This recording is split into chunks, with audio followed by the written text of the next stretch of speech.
여러분은 지금까지 인생을 살면서 와 정말 망했다라고 생각해 본 적이 있나요?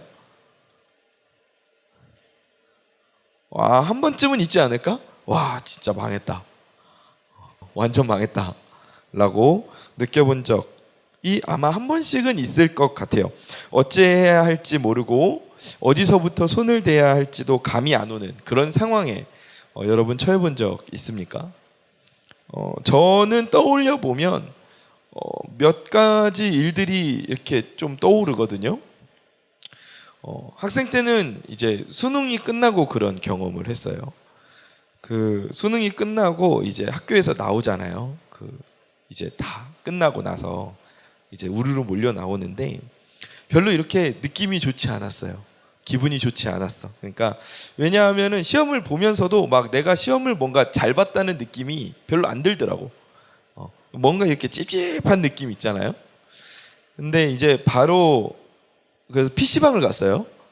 그러니까 그 가채점 하려고. 이제 답안이 바로 뜨니까 이제 가채점을 하려고 이제 PC방을 갔어요.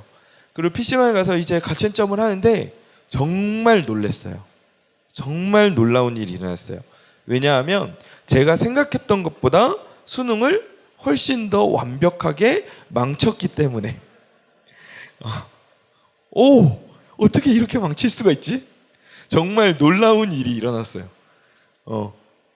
그 순간에 아무 생각도 머리에 들지 않고 아 망했다 이 생각이 많이 들었던 것 같아요. 그날 또 수요일이어가지고 수요 예배를 또 갔거든요. 그러니까 이제 딱 성도님들 교회에 딱 문을 열고 들어가니까 담임 목사님께서 설교를 하고 계시더라고.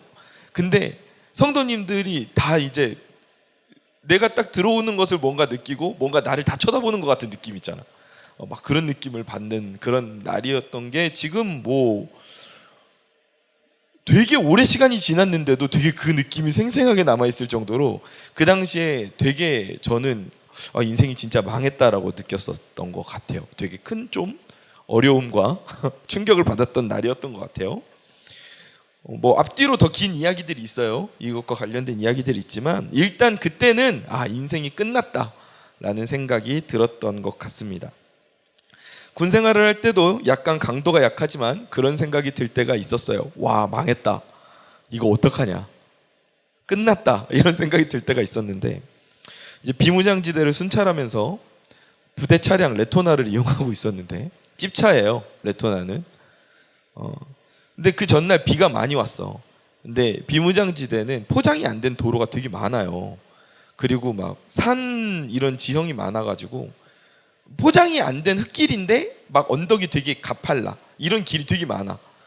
그래서 좀 위험하죠. 사실 위험했는데 그날도 아니나 다를까 이제 올라갔는데 도로가 이제 막 부분 물웅덩이가 많이 만들어져 있더라고요. 그래도 여차저차 해가지고 어떻게 막 이렇게 가면서 이렇게 가고 있는데 이제 오르막을 딱 앞두고 있는데 그 오르막 이제 그 내리막길이니까 위에서부터 물이 막 쏟아져 내려오잖아요. 근데 이 흙길이니까 당연히 강처럼 패이죠. 흙이 위에서 물을 흘려보내면 물길이 만들어지고 막 흙이 깊이 패이잖아. 길이 그렇게 완전 패여 있는 거야. 그래가지고 이거를 어떻게 갈 수 있을까? 저랑 제 옆에 부대 목사님이랑 같이 둘이서 갔거든요. 근데 옆에 부대 목사님이 계속 괜찮다는 거야. 레토나는 튼튼하대. 그리고 이 정도는 안 빠진대. 나는 계속 빠질 것 같은 거야. 이거 빠질 것 같은데. 이거 안 될 것 같은데. 근데 옆에서 계속 목사님이 된대. 괜찮대. 동기 목사님이었거든요. 계속 된다니까. 그래. 그러면 뭐 여기도 목사고 나도 목사인데. 또 거기는 또 이렇게 나이가 약간 있게 들어가지고 대위임관이었고 난 그때 중이었어. 그래가지고 그래 그러면 뭐 너 말대로 하자. 그리고 올라갔어요. 올라갔는데 왠지 그 빠질 것 같다는 그 느낌이 성령님의 그 음성이었구나라는 걸 제가 머지않아서 깨닫게 됐습니다. 딱 올라가기도 얼마 되지도 않았는데 그 빠질 것 같았던 데에 차가 아주 예쁘게 팍 빠졌어요. 근데 이게 두 개의 바퀴가 동시에 빠지면서 거의 뭐 차 바닥이 땅에 이렇게 세게 빡 부딪힌 거야. 진짜 세게 부딪힌 거야. 차 안에 우리가 타고 있는데 충격이 엄청 크게 느껴. 레토나가 되게 튼튼한 것 같은데 되게 안에 타 있는 사람한테 충격을 그대로 전달해 주거든요. 그리고 막 창문도 없어가지고 두꺼운 비닐로 이렇게 붙이고 다녀요. 옆에 창문을. 근데 또 하여간 충격을 되게 크게 받았어요. 내려서 봤어요. 그러니까 이제 완전히 뭐 바퀴를 뺄 수가 없는 상황이 된 거죠. 이게 완전 너무 깊이 빠졌어. 차가 바닥에 완전 찍혔어 보니까. 근데 더 심각한 건 뭐냐 하면 차 아래를 이렇게 유심히 보니까 차 아래에서 뭐가 액체가 뚝뚝뚝뚝 계속 떨어지는 거야. 이게 무슨 액체인지는 모르겠는데 하여간 뭐가 계속 떨어지는 거야. 냉각수인지 뭐 부동액인지 아니면 브레이크 오일인지 아니면 또는 연료인지 모르겠지만 이게 계속 뭐가 떨어지는 거야. 이건 뭐 우리의 힘으로 어떻게 할 수가 없죠.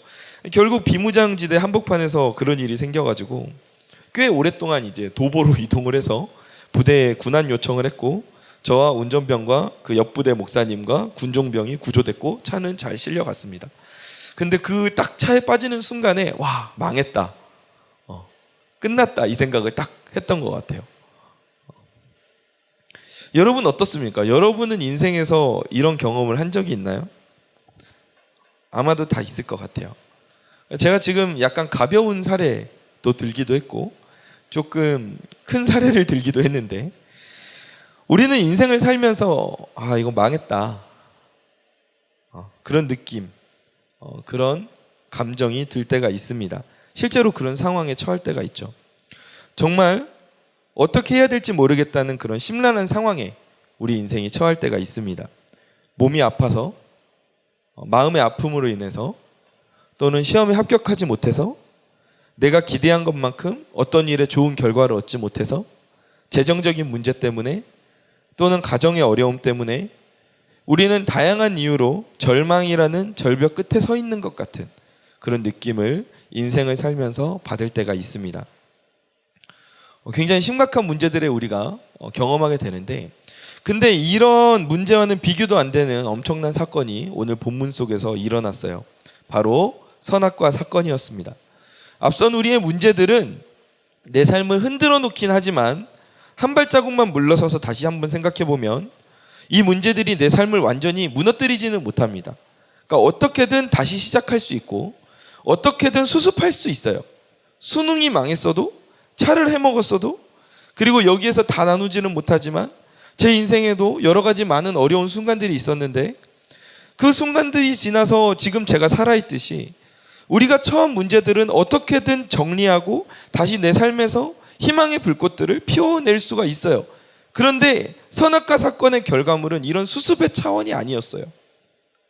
창조주에 대한 배신, 이제는 내 인생의 주인이 내가 되겠다는 인간 중심의 선언이 에덴 동산에서 발생했고 그 결과 인간은 에덴 동산에서 쫓겨나고 많은 고통과 어려움을 당할 것을 예고받게 됩니다. 그러나 그 중에서 가장 치명적인 선고는 무엇이었냐 하면 바로 영원한 죽음이었어요.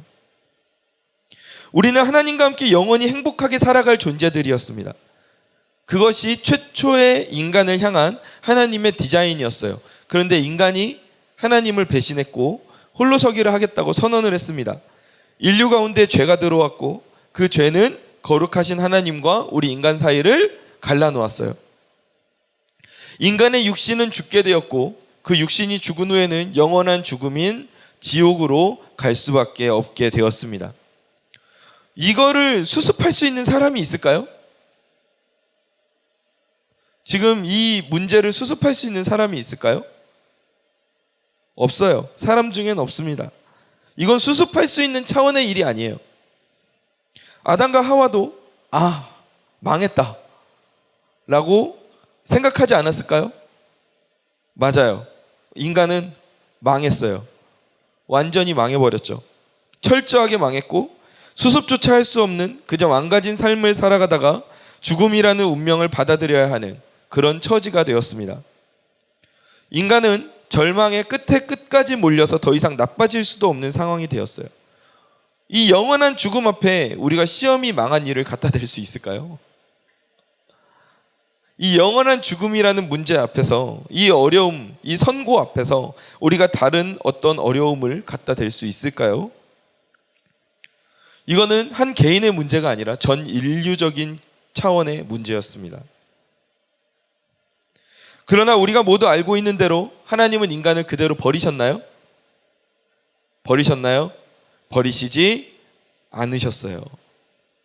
당신을 떠나서 사탄의 음성에 빠졌던 인간을 당신의 품으로 다시 불러들이시기 위해서 수습을 하기 시작하십니다. 그 누구도 할 수 없었던 수습을 하나님께서 직접 하기 시작하세요. 어쩌면 하나님이라면 그냥 이 모든 것을 리셋할 수 있었을지도 모릅니다. 하나님이시니까 가능했을 거예요. 귀찮으니까 그냥 새로 시작하자. 뭘 고쳐 쓰냐. 그냥 새로 만들지 뭐. 니들은 그냥 뭐 알아서 해라. 이렇게 그냥 리셋을 시켰을 수도 있어요. 재시작을 하실 수도 있었을 것입니다. 하지만 하나님은 그렇게 하지 않으셨어요. 지금 절망 끝에서 인생의 모든 것이 무너진 인간을 향해서 하나님은 다시 한번 손길을 내미십니다. 독생자 예수를 이 땅에 보내셨어요. 아멘. 아멘. 그를 믿는 자는 영원한 죽음에서 영원한 생명으로 옮겨지게 될 것이라고 말씀하셨습니다. 예수가 우리를 구원하실 것이라고 말씀하셨어요. 그가 십자가에 달려 죽으심으로 말미암아 모든 죄의 대가를 치르심을 통해 예수가 절망 끝에 서 있는 우리를 살리실 것이라고 말씀하셨습니다. 여러분, 이것이 우리가 입은 구원의 은혜입니다. 이것이 바로 대속의 은혜예요. 인간이 스스로 저지른 그 문제, 그 어려움, 수습할 수 없었던 그 상황을 하나님께서 친히 은혜로 수습해 주셨어요. 여러분, 우리가 이 은혜를 어떻게 누릴 수 있습니까? 요한복음 3장 16절에서 말씀합니다. 누구든지 예수를 믿기만 하면, 누구든지 예수를 믿기만 하면. 같이 한번 해볼까요? 시작. 누구든지 예수를 믿기만 하면. 아멘. 누구든지 예수를 믿기만 하면 이 은혜를 우리에게 주시겠다고 약속하셨어요. 이렇게 하나님께서는 도저히 인간이 해결할 수 없는 그 문제인 영원한 죽음이라는 문제까지도 하나님께서 직접 수습에 나서셨고 죽음에서 우리를 건지셔서 생명으로 인도하셨습니다. 우리가 그 은혜를 받은 존재들이에요. 사랑하는 대학부 지체 여러분, 우리는 이렇게 구원받은 존재들입니다. 옆에 지체들이 다 구원받은 존재들이에요. 믿어지지 않으시나요? 여러분, 우리 옆에 있는 우리 대학부 공동체원들이 모두 다 하나님 안에서 구원받은 존재들이에요. 하나님은 절망 끝에 서 있는 우리를 살리신 줄 믿습니다. 영원한 죽음으로 향해 가던 그런 우리를 생명의 길로 인도하신 분이 바로 하나님이세요. 이렇게 하나님은 결코 우리를 포기하지 않으시는 분입니다. 절망 끝에 서 있는 우리를 결코 끝까지 포기하지 않으시는 분이 바로 우리 하나님이세요. 영원한 죽음이라는 그 누구도 감당할 수 없는 심각한 문제조차도 하나님께서는 직접 나서셔서 수습을 해주시잖아요. 누구를 위해서요? 우리를 위해서 직접 수습하시잖아요. 여러분, 그렇기 때문에 오늘도 우리가 인생에서 정말 절망과 어려움의 상황에 처한 것처럼 느껴질지라도 우리가 희망을 품고 살 수 있는 것 아닐까요? 여러분은 인생의 어려움을 만날 때 절망 끝에서 어떤 생각을 가지고 그 어려움을 이겨내고 계십니까? 그냥 막연하게 어떻게든 되겠지, 내일이면 뭔가 더 나아질 거야, 긍정의 힘으로 이겨내야지.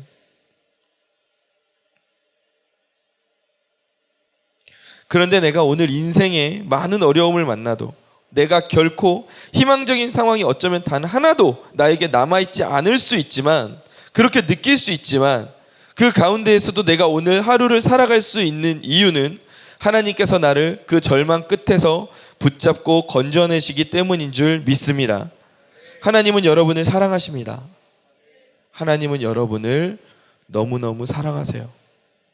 그래서 영원한 죽음에서, 그 누구도 수습할 수 없는 영원한 죽음에서 여러분을 건져내셨어요. 이렇게 불가능해 보이는 일에서도, 수습 안 되는 일도 하나님께서는 모두 다 수습해 주셨는데, 우리를 그 가운데에서도 포기하지 않으셨는데 지금 내가 겪고 있는 이 어려움과 고난들 가운데에서 하나님께서 야 이건 나도 무리인데 하면서 손절하신다는 것은 이거는 말도 안 되는 이야기죠. 우리가 하나님 손을 먼저 놨으면 놨지 하나님께서는 결코 우리의 손을 먼저 놓으시는 분이 아닙니다. 성경을 보십시오. 얼마나 많은 사람들이 절망 끝에서 하나님의 섭리와 인도하심으로 말미암아 희망의 삶을 살게 됩니까? 우리는 성경을 통해서 어떤 상황에서도 누구에게나 희망을 주시는 하나님을 만나게 됩니다. 이방 땅에서도 포로로 잡혀가서도 아무것도 가진 것이 없는 상태일지라도 하나님께서는 그 가운데에서 희망을 주세요. 모든 인류에게 구원의 길을 열어주신 하나님을 우리는 성경을 통해 만나게 되지 않습니까?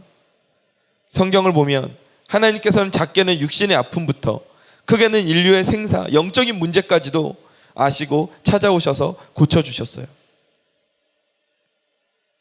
오늘 그 하나님께서 우리의 삶에 찾아오셔서 나와 함께 하시는 줄 믿습니다. 그러니까 우리가 인생의 어려움 가운데에서 기도하며 하나님의 도우심을 구하고 하나님의 뜻을 찾는 것은 어리석은 행동이 아니라 지극히 정상적이고 합당한 일입니다. 나의 연약함을 인정하고 나에게 이 문제와 어려움을 해결할 수 있는 능력이 없음을 인정하고 하나님의 성품과 능력과 예수님의 일하심과 성령님의 인도하심에 내 인생의 희망을 거는 것은 그것은 지극히 정상적이고 지극히 합당한 일입니다. 내가 이 사실을 하나님 안에서 복음 안에서 성령 안에서 믿음으로 품고 살아갈 때 우리의 인생이 완전히 새롭게 열리게 될 줄 믿습니다. 여러분, 인생이 쉽지 않죠. 참 쉽지 않아요. 쉬운 일이 하나도 없습니다. 청년의 때를 살면서 많은 어려움들이 있어요. 그리고 우리가 암담하다고 느끼는 이유는 내가 지금 내 앞에 있는 이 문제를 해결하고 나서도 그 뒤에 더 큰 문제가 기다리고 있을 것이라는 그 잠재적인 어려움들이 내 앞에 막 계속 다가오고 있으니까 마음이 어렵죠. 쉽지 않아요. 어쩌면 지금 절망 끝에서 여러 가지 이유로 위태롭게 서 있는 지체들도 있을지 모릅니다. 그러나 그 어떤 절망도 하나님을 이길 수 없습니다. 사랑하는 대학부 지체 여러분, 그러니까 여러분 하나님을 붙잡으시기 바랍니다. 하나님께서 내 인생 붙드시면 우리는 살 수 있습니다. 다른 어떤 것에 희망을 두는 것이 아니라 하나님께 희망을 두시기 바랍니다. 전래동화를 보면 썩은 동아줄을 잡았던 호랑이는 떨어지죠. 튼튼한 동아줄을 잡고 올라갔던 오누이는 살지 않습니까? 여러분, 우리가 인생을 살면서 절망 끝에서 서는 순간이 옵니다. 어려움을 당하는 순간이 와요. 사람이 살면서 어려움을 겪지 않는 사람은 아무도 없습니다. 저도 그렇고 여러분도 마찬가지. 그런데 우리가 그 상황 가운데에서 무엇을 붙잡느냐는 우리가 선택해야 되는 문제예요. 여러분, 썩은 동아줄 붙잡지 마시고 온전한 동아줄 하나님만 붙잡으시기 바랍니다. 나를 가장 좋은 것으로 인도하시겠다고, 나를 가장 좋은 것을 허락하시겠다고 약속하신 그 하나님의 약속을 여러분 믿으시기 바랍니다. 나를 통해 당신의 나라를 이루시겠다는 하나님의 계획을 믿으시기 바랍니다. 그 믿음, 그 절망 끝에서 나와 함께 하시며 나를 건지시는 하나님을 믿는 그 믿음을 가지고 살아갈 때 우리의 인생이 회복되는 놀라운 기적을 우리는 맛보게 될 줄 믿습니다. 우리를 영원한 죽음에서도 건지신 하나님이신데 지금 내 앞에 처한 그 문제 하나님께서 해결 못 해주시겠어요? 내 앞에 있는 지금 어려움 하나님께서 모르시겠어요? 하나님께 희망을 두시고 하나님만 믿으며 이 인생의 길을 헤쳐나가는, 절망 끝에서도 하나님을 붙잡고 새 힘을 얻으며 승리하는 날아오르는 저와 여러분 되시기를 주님의 이름으로 간절히 축원합니다.